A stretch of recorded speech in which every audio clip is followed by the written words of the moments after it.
David Miller had driven through Arizona's deserts countless times, but that particular afternoon felt different. The air shimmered with heat, the horizon blurred, and the red landscape seemed endless. He had been capturing desert wildlife since early morning, hoping to record rare footage for an upcoming documentary. The emptiness of Highway 191 was almost hypnotic, until a faint movement near the roadside caught his eye. At first, he thought it might be an animal, maybe a coyote pup. But as he approached, his heart jolted. It wasn't an animal. It was a child, alone, fragile, and barely upright. David pulled over so abruptly that dust billowed behind the truck. He rushed toward the small figure, realizing just how weak the boy was. The child's tiny legs trembled as if they could no longer carry him. His face was dry and cracked from the sun, his lips pale, and his clothes streaked with dust and exhaustion. David crouched down slowly, making sure not to startle him. When their eyes met, David felt a sharp sting of fear. This wasn't just dehydration. This boy had been struggling for survival, alone in the desert, for far too long. Without hesitation, David lifted the boy into his arms. The child weighed almost nothing. His breathing was shallow and uneven, and his fingers curled weakly around David's shirt, as if clinging to the last bit of strength he had left. David hurried him to the truck, grabbed his water bottle, and gently touched it to the boy's lips. The child tried to drink, but even swallowing seemed like a challenge. David spoke softly to him, reassuring him that he was safe, even though the boy could not respond. Not with words, not even with a nod. The nearest town was still miles away, but David drove faster than he ever had, glancing repeatedly at the child lying across the seat. He turned on the air conditioning and shaded the boy with his jacket, hoping it would help bring his temperature down. Every passing minute felt like an eternity. When he finally reached the small local clinic, he rushed inside with the boy in his arms, calling for help. Nurses hurried toward him, immediately recognizing the danger. They whisked the child into an examination room while David waited anxiously outside. After several tense minutes, the doctor finally stepped out. His expression was a mixture of relief and disbelief. He explained that the boy was Apache and had been wandering the desert for days. Severe dehydration, exhaustion, and heat exposure had pushed his body to the brink. Had David arrived any later, the child wouldn't have survived the night. Hearing that sent a chill through David. He sat quietly in the waiting area, processing the weight of what had just happened. Saving animals was part of his work. Saving a human life was something he had never expected. When the boy was finally stable, the nurses allowed David to sit beside him. The child, though still weak, seemed calmer in his presence. At one point, he opened his eyes and looked directly at David, an expression filled not with fear, but trust. David felt a responsibility settle over him, something deeper than simple concern. That night, as the boy slept peacefully for the first time in days, David made a silent promise.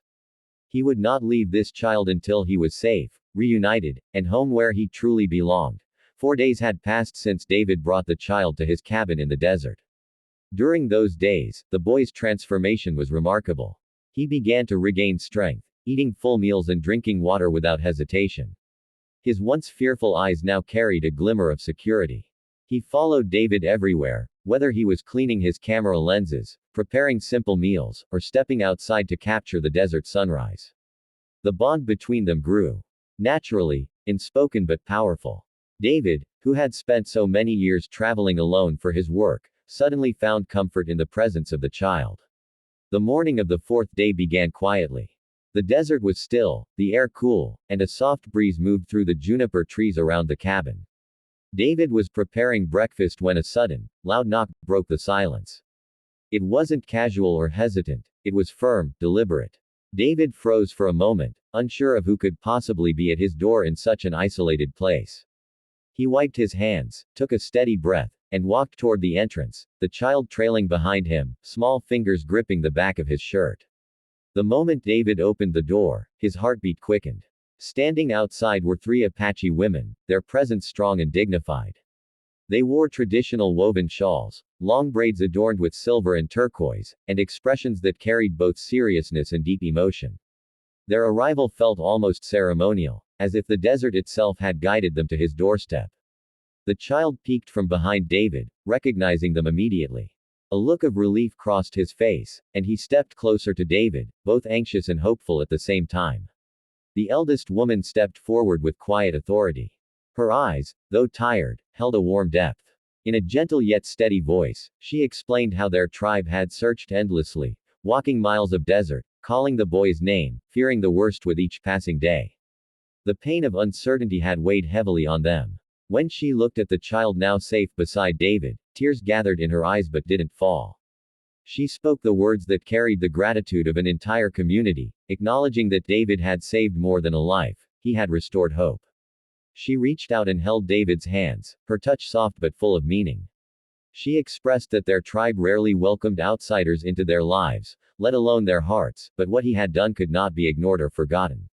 She told him that from this day forward, he was no longer a stranger. Their land, their homes, and their people would always receive him with respect. In Apache culture, trust was sacred, and he had earned it through compassion alone. David felt the weight of her words, humbled by an honor he had never expected. As the child reunited with the women, clinging joyfully to them, David stepped back and took in the moment. He realized that the path he had taken that scorching afternoon, the choice to stop his truck, the urge to help, had led to something far greater than he imagined. He hadn't just rescued a lost child, he had become part of a story, a bond that crossed cultures and histories.